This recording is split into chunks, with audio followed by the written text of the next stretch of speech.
So I mean and then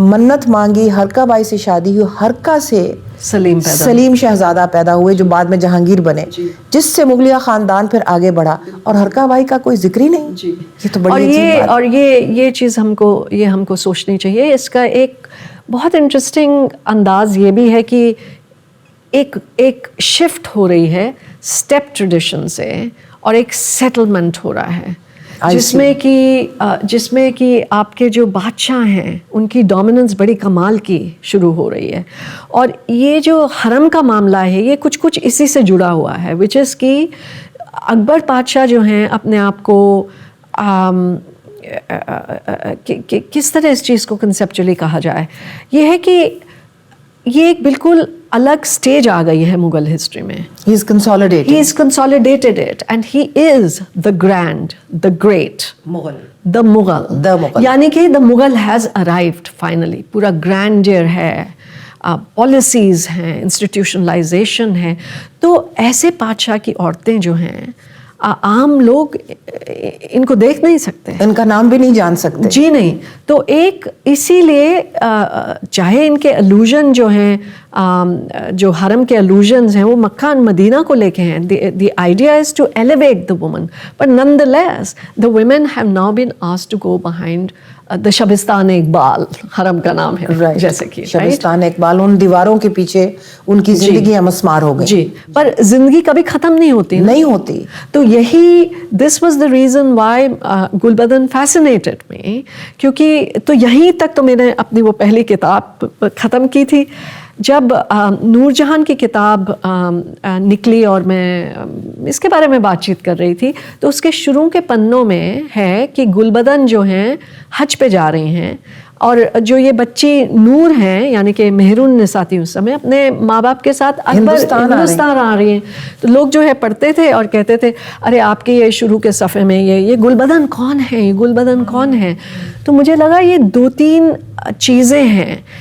ایک تو یہ کہ یہ جب حرم سے نکلیں, جب یہ حجاز کی طرف گئیں, وہاں پہ کیا ہوا, یہ کیا ریزن تھا کہ یہ 4 سال وہاں پہ رہیں. اچھا یہ بتائیے کہ یہ کیسے نکلیں حرم سے, کیسے یہ اتنی 20 خواتین کو جو کہ حرم کی نمایاں خواتین کو لے کے قافلے کے ذریعے اور سمندر میں جہازوں میں بیٹھ کے یہ گئیں حجاز, اور مکہ مدینہ جا کے یہ انہوں نے حج کیا, یہ کیسے ممکن ہوا یہ وہاں چلی گئی. سو اسی لیے یہ کتاب ہے, اور وہ یہ ہے کہ بہت ہی کمال کی کہانی ہے جو کہ ہم لوگ بالکل نہیں جانتے تھے ان کے بارے میں, کیونکہ یہیں پہ ان کی پوری شخصیت کا ہم کو اندازہ ہوتا ہے.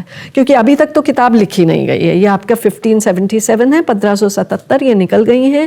اکبر بادشاہ سے بات ہوئی ہے کہ میں نے کئی سال پہلے اللہ سے جو ہے اپنا میرا یہ عہد تھا کہ میں جو ہے جاؤں گی, تو اکبر جو ہے اور حج کروں گی. اکبر جو ہے بالکل مان جاتے ہیں اس بات کو. کیوں نہیں مانیں گے, کیونکہ وہ تو جا نہیں سکتے, ان کو ان کی پوری ان کو رہنا ہے ہندوستان میں, اور زیادہ تر جو ہے بادشاہ جاتے نہیں تھے, ان کے خاندان کے لوگ جاتے تھے. یعنی کہ جو بھی آپ کی برکتیں ہیں وہ خاندانی لوگ لے کے آپ کی برکتیں آئیں گے. اینڈ آف کورس لٹرل ویز کہ زمزم کا پانی بھی آئے گا, اور یہ کھجوریں بھی آئیں گی, اور آپ کو ثواب حاصل ہوگا. جی. سو یہ 11 عورتوں کے ساتھ یہ جاتی ہیں. پر میرا انداز یہ ہے, اسی لیے, اور اس انداز کے لیے کچھ ڈاکیومنٹری ایویڈنس بھی ہے, خالی انداز نہیں ہے. یہ جو ہیں مجوران ہیں ایک طریقے کی, مجاور جسے کہتے ہیں. جی بالکل, عبادت کرنے جا رہے ہیں. جی, لیکن یہ ان کی یہ ہمیشہ یہ ان کی زندگی ہے. یہ ہمیشہ سے شاہی ہیں, شہزادی ہیں, لیکن ان کا پورا ادب جو ہے, یہی میں بات کر رہی تھی, ان کے بابر کی طرح ادب ہے. یہ ان کی نظریں جو باہر ہیں یہ اندر نہیں ہے ایک طریقے سے. سو یہ بھی ایک ریلیشن شپ ہے اندرون اور بہرون کی. سو مجھے لگتا ہے, اور لگتا کیا ہے, اسی لیے میں نے لکھا ہے کہ یہ اس لیے جو ہے حج کرنے جاتی ہیں. سو 11 عورتیں جاتی ہیں سورت میں. اس سمے پورچوگیز جو ہیں بہت ان کی اہمیت ہے, انڈین اوشن میں ہے. تو گلبدن بانو بیگم آپ کہہ رہی ہیں کہ ایک طریقے سے حرم میں نہیں رہنا چاہتی ہیں, اور وہاں سے نکل کے آزاد ہو کے چلنا پھرنا چاہتی ہیں.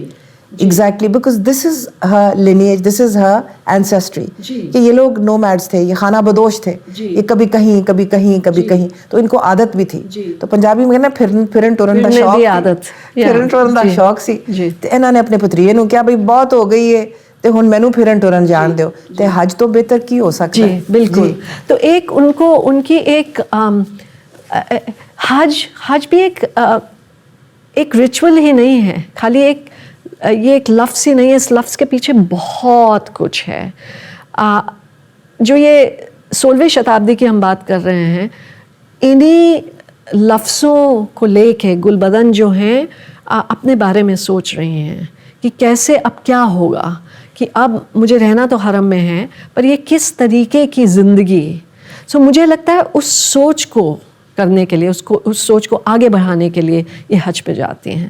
سو جب یہ سورت پہنچتے ہیں, اکبر کا ارینجمنٹ تو یہ ہوتا ہے کہ پورچوگیز کی طرف سے ان کو یہ کارٹاز وہ ایشو کرتے تھے, کیونکہ they were the basically mercantile leaders but control the sea leads in the Indian Ocean, Red Sea, اور ان سب جگہوں میں کارٹاز تیار نہیں تھا. سو انت میں یہ ایک پاسپورٹ تھا, پاسپورٹ ٹائپ. انت میں گلبدن جو ہیں ان کی ایک پراپرٹی ہوتی ہے وہاں پہ, جو کہ فادر مونسراتے نے ایک لائن لکھی کہ جب گلبدن نے بتسرس پورچوگیز کو دیا تبھی ان کے جہاز جو ہے وہاں سے نکلے. تو میں نے کہا یہ بتسرس کیا ہے, کیونکہ میپ سے 16ویں شتابدی کے جو نام ہیں وہ اڑ جاتے ہیں, بہت طریقے کی چیزیں ہوتی ہیں. تو ٹرنڈ آؤٹ 60 مائل ساؤتھ میں, سورت کے 60 مائل ساؤتھ میں ایک جگہ ہے بلسار, جو کہ آم کے لیے, چیکو کے لیے بہت ہی کمال کی پراپرٹی تھی. یہ گلبدن کی جو تھی پراپرٹی تھی. کب ان کو بالو بیگم کا اپنا باغ تھا. جی کب ان کو ملی, کیا ہوا, آئی مین یہ تو عام چیز تھی کہ عورتوں کی اپنی پراپرٹی ہوتی تھی, جاگیر ہوتی تھی, ان کی جاگیر تھی. ان خواتین کی جاگیریں تھیں, ان خواتین کے پاس جہاز تھے, یہ بہت بڑی ٹریڈرز تھیں, اور اپنے حق میں اپنے آپ میں بہت مالدار بھی ہو جایا کرتی تھیں. جی, اور یہ ان کا مالدار ہونا بہت ہی, یہ پورا قصہ اسی سے جڑا ہوا ہے. سو جہاز سلیمی اور جہاز الہی دو نکلے عریبین اوشن کی طرف, جدہ پہنچے. راستے میں ایک میں نے ڈاکیومنٹ میں یہ بھی پتہ چلا کہ گلبدن کے جہاز سے, وہ جہاز سلیمی میں گئی تھی, آئی ایم سوری جہاز الہی میں تھی وہ, اسی سے ایک بچہ جو ہے نیچے سمندر میں گر جاتا ہے. پھر اس کا پورا ریسکیو آپریشن ہوتا ہے, اس کو واپس لایا جاتا ہے. اس طریقے کی چیزیں یہ سب ہوئیں. پھر وہ پہنچی. کہانی یہ ہے, جو چیز مجھے بہت پریشان کر رہی تھی, لیکن اچھی پریشانی تھی, بہت ہی بڑھیا ذہنی پریشانی تھی, وہ یہ تھی کہ یہ 4 سال کر کیا رہی تھی وہاں پہ. کیا کیا انہوں نے حجاز؟ تو ہوا یہ کہ مجھے 4 نشان ملے سلطان مراد کے. 5 نشان ہیں اصل میں, استنبول میں ہے نیشنل آرکائیوز میں, جو کہ سلطان مراد کی کہانی یہ ہے کہ جو آٹومنس تھے 1517 سے انہوں نے حجاز کے کچھ ایریاز کیپچر کیے تھے, ایجپٹ اور یہ سب. یہ عثمانیہ سلطنت کے جو شاہ تھے سلیمان کے والد سلیم دا گرم, انہوں نے, سلیم یاووز ان کو ترکی میں کہتے ہیں, انہوں نے یہ سارا حجاز کا ایریا اور مڈل ایسٹ انہوں نے فتح کیا اور عثمانیہ سلطنت کے اندر جذب کر لیا. تو اس کے بعد ان کے بیٹے سلیمان آئے, پھر ان کے بعد ان کے بیٹے پھر سلیم آئے, اور یہ مراد جو تھے یہ شاید سلیم کے بیٹے تھے. تو سلیمان کے یہ پوتے تھے, اور یہ اکبر کے کنٹمپرری ہیں. جی بالکل. اور اس میں سب سے امپورٹنٹ چیز یہ ہے کہ جب ان لوگوں نے یہ کیپچر کیا عثمانیہ ڈائنیسٹی نے, پروفٹ محمد کے ڈائریکٹ ڈسینڈنٹ تو ہے نہیں, تو کس طریقے سے یہ جو کہ لیگل آپ کا بیسس کیا ہے کہ آپ یہاں پہ حکومت کر سکتے ہیں, وہ یہ تھا کہ انہوں نے اپنے آپ کو اس طریقے سے پروجیکٹ کرنا شروع کیا, جیسے کہ ڈاکیومنٹس میں لکھا ہے دی پروٹیکٹرز اینڈ سرویٹرز آف آل, یعنی کہ آپ حجی ہیں یا وہاں کے رہنے والے ہیں یا بیڈوین ہیں, جو بھی ہیں, یہ جو ہیں آپ کا خیال کریں گے, یہ جو ہے مین مدعا ہے. تو جب اور یہیں پہ یہ جو ہے ٹینشن شروع ہو جاتی اور ہے. انہوں نے اپنی اہمیت اسی سے بنائی, اسی سے بنائی. legitimacy اسی سے بنانے جی کی بالکل. کوشش کی.